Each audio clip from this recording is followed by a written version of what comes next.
Peace be with you. Assalamu alaikum. Thanks for joining me for this continuing discussion on the Quran in dialogue with other faiths and scriptures. Today, I want to look at why the faithful fast. What good does it do that people deprive themselves of food and drink from morning till evening? Does it have any spiritual benefits for the person who's observing the fast? Now, of course, there are medical and health benefits. People may fast for a variety of reasons, to lose weight or to, just regiment their eating so that they achieve better health. But what about spiritual health? Does fasting help in any of this? Well, let's look at what the scriptures tell us about that. One look at the Quran, starting for starters, and then we'll look at the Bible. In the Quran, we read in Surah 2, verse 183, أعوذ بالله من الشيطان الرجيم. I seek refuge in God from Satan, the rejected one. يا أيها الذين آمنوا كتب عليكم الصيام كما كتب على الذين من قبلكم لعلكم تتقون. O believers, fasting is prescribed for you as it was for those before you, so perhaps you will become mindful of God. So this idea of becoming mindful of God seems to be, according to this verse, the explicit reason for fasting being prescribed upon us.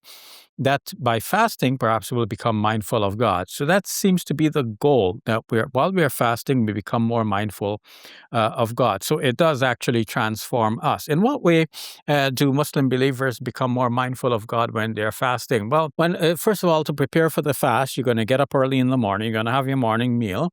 So you're already in the mood, you're thinking, I'm going to spend the rest of this day fasting. In fact, may I even say that from the night before, you're thinking, okay, I'm going to go to bed as early as possible so that I can get up in due time to have the morning meal in preparation for the fast.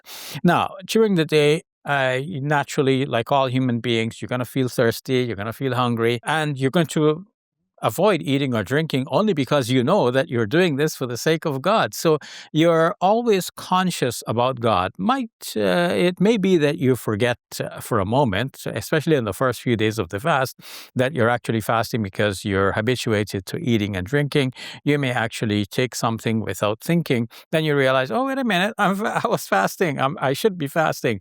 And in that case, the Islamic rule is that your fast is still valid because what you ate or drank, that was without intention. You didn't intend to break your fast, and this is excusable. And in fact, it is even mentioned in a hadith that it is God who fed you or gave you something to drink. So your fast is still valid, and you get this bonus of eating or drinking something during the day. Nonetheless, when you go through this rigid exercise by fasting 1 day, 2 days, eventually, you feel that you have better control of your desires because you're not allowed to eat or drink during the fast, and you're avoiding that. Even though there is a call from within, you're still overcoming your inner desire to eat or drink or to engage in intimate relations. And so you get better control of your own desires. You become masters. You become a master of your own willpower. You train yourself to work for you and not against you. So yes, you develop that first, the mastery over your own self, and second, a very close relationship with God. Perhaps this is why, in the midst of all of the verses that deal with fasting in the Quran, after this 183rd verse of the second chapter, we come to the 186th verse where it says, وَإِذَا سَأَلَكَ عِبَادِي عَنِّي فَإِنِّي قَرِيبٌ. When my servants ask you about me, I am near. أُجِيبُ دَعْوَةَ الدَّاعِ إِذَا دَعَانِ. I answer the call of the one who is supplicating me whenever that person calls out.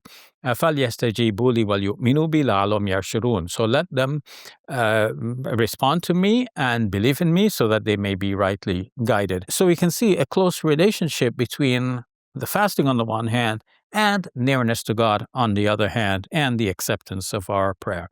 So that's the Quranic perspective. I want to turn now to see how prophets and other great figures of the Old Testament and the New Testament observe fasting and think about some of the reasons behind those practices. Okay, so looking at the Bible, we go to an Old Testament passage, which is basically in the Bible of the Jews, and it's part of now the Christian Bible. Exodus chapter 34, Moses meets with God. God gives him laws, especially the 10 Commandments, and he's to write these down. In verse number 27, the Lord said to Moses, "Write these words. In accordance with these words, I have made a covenant with you and with Israel." He was there with the Lord 40 days and 40 nights. He neither ate bread nor drank water, and he wrote on the tablets the words of the covenant, the 10 Commandments. Moses fasted for 40 days and 40 nights. Now, of course, can the physical body of a human being endure that much of abstinence from food and drink? If he did, then we'd have to say, okay, this is by God's help and protection. This is a miracle from God. But what is more likely is that he was able to eat some things or drink some things, and God knows the precise parameters of the fast that was observed by Moses. But fasting 40 days and 40 nights, this is well known. And it is also well known from the New Testament. It is said in both the Gospels of Matthew and of Luke that Jesus was in the wilderness being tempted by the devil, and he fasted for 40 days and 40 nights. And according to Luke's Gospel, chapter 2, verse number 4, Jesus was in the end hungry. What is interesting is that his disciples in his time were not fasting, probably because Jesus was moving around a lot on missionary journeys. And so his disciples moving along with him needed to eat or drink in order to have stamina for these missionary activities. And that is similar to the Muslim idea of fasting, that while you're fasting, if you happen to be on a journey, then you're excused from fasting during that time because God wants ease for his servants, not difficulty. Yes, fasting is a rigorous exercise, but it is there and meant for those who are hale and healthy, young and strong, and stable at home, not faced with inconveniences that come as a result of traveling. Okay, let's go to Luke's Gospel, chapter 5, in which we find that the Jewish interlocutors of Jesus are complaining, like they want to know why the disciples of Jesus are not fasting. So they said to him, John's disciples, I'm reading from verse number 33 now, John's disciples, like the disciples of the Pharisees, frequently fast and pray, but your disciples eat and drink. Jesus said to them, "You cannot make wedding guests fast while the bridegroom is with them, can you? The days will come when the bridegroom will be taken away from them, and then they will fast in those days." So that means that after Jesus is taken away from the earthly scene, his disciples are expected to fast in his absence. And so he has given instructions to them. When you fast, you should oil your hair and wash your face so that you don't look miserable in the face of people, so that people will pity you because you're fasting. Because after all, you're doing it not for them, you're doing it for the sake of God. And that reminds us of what the Quran says, لَعَلَّكُمْ تَتَّقُونَ, so that you may be mindful of God. You're not doing it to please the people, you're doing it for the pleasure of God. And so you develop that closeness with God. In fact, fasting is not something you can really do to please the people because nobody but you and God know if you are really fasting, and you know that. One could be, behind closed doors. It's between you and God that you are still fasting. How does this play out in modern times? Okay, you're working, so some people may be in very difficult jobs.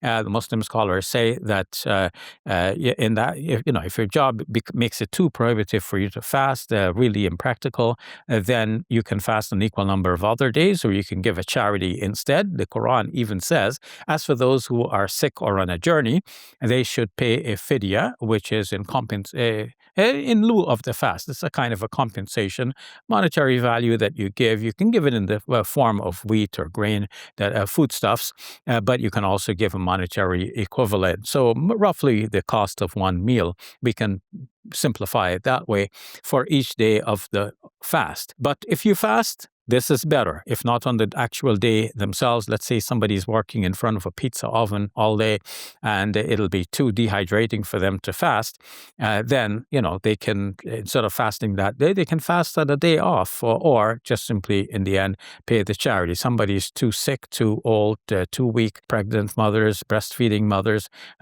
could all take advantage of this, what we call in Arabic a rukhsa, or permission, to either fast later or to give the fidya. If one is sick and one expects to get better, one waits to fast later. If one does not expect to get better, better enough to fast, well enough to fast, then one would give the fidya, or the compensation, instead. So you see, it's very practical. Our Jewish friends, the rabbis among them, also try to give leniency to their people. And in Judaism, there are two popularly known days of fasting. One is the Yom Kippur day, when people will seek forgiveness for all of their sins for the whole year. It's a 25-hour fast from sunset to sunset, adding half an hour each time at the beginning and the end. So adding an hour in total to make it 25 instead of the 24 hours. The other fast is Tisha B'Av. It's a fast on the 9th day of the month of Av in the Jewish calendar, and that is to commemorate, or rather to mourn, the fact that the temple had been destroyed twice. Now, it is interesting that most recently this Tisha B'Av, the Tisha B'Av fast, fell in August of 2025, and the rabbinate of the IDF, the military,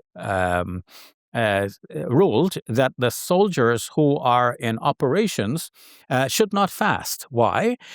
Because this, they have to have energy to complete their operations, and if they fast, this could endanger their lives. Now, it is ironic because at the same time, they were taking many lives of the people of Gaza. So if we're talking about the protection of lives, then we should have been saying, okay, do not go on these operations to continue to kill, especially women and children. Nonetheless, on the subject of fasting, lest we digress, among the world's great religions, fasting has been a known phenomenon. We didn't mention Hinduism. It's also there in Hinduism, but it's considered voluntary and left up to the faithful. In Buddhism, there is a sort of fast where some monks will eat at about 11 o'clock, and that's their only meal for the day. So they're fasting basically the rest of the day. Some of the faithful also may practice a fast which would entail that they eat at about midday, and then after that, they don't eat anything until the following day. So like the rest of the day and during the night. So we see that fasting has a lot of benefits. How does it help the faithful? It helped the faithful by fortifying that faith. Rather than feasting all of the time, which is a natural human inclination, similar to what animals do, human beings have conscience, they have a mind, they can practice mind over matter, and they can decide, what, I don't have to eat if I don't want to. I can practice abstinence. I can be moderate in my consumption, and I'm going to fast for that period of time, and nothing is going to make me eat during that period of time, not even my inner desires, because I have control over my inner desires. And so fasting helps us. It helps us to focus. Even Pythagoras and Plato thought that fasting will help you to focus, to be very mindful, and so on. So they thought that there are certain benefits from fasting. Let us capitalize on all of these benefits. What does it mean for us today as Muslims are fasting during the month of Ramadan? Let us continue to let the fast fortify our faith, and let us not feast too much at night. Let us realize that while God has permitted us to eat at night, we should still eat in a moderate way. And soon enough, the Eid will come at the end of the month. And some people think that that's a day for feasting. But let us not call it feasting. Let us still think about eating and drinking moderately and in a healthy manner. So thank you for joining me for this continuing discussion on the Quran in dialogue with other faiths. And tomorrow, join me again. I'll talk with you about how charity changes us. What does charity do for us? Okay? speak with you tomorrow. In the meantime, peace be with you and the mercy and blessings of God.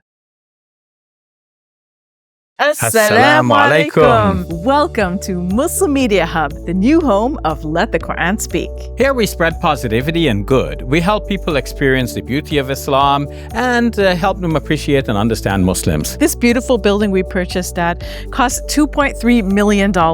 Yeah, we've already raised a third of that money, and with your help, inshallah, we can pay off the rest. So we're looking for people who can give $1,000 each. If you can be part of the select group, that's amazing. Otherwise, just please give whatever you can. Every dollar counts. It's our collective responsibility to share the message of Islam with our fellow human beings. Please help us continue this good work. It's a sadaqah jariyah, something that will continue to be a benefit to the Muslim community long after Safiya and I are gone. Please support our work at muslimmediahub.com. Your support is zakat eligible and tax deductible. May Allah bless you and your loved ones today and always. Assalamu alaikum. Assalamu alaikum.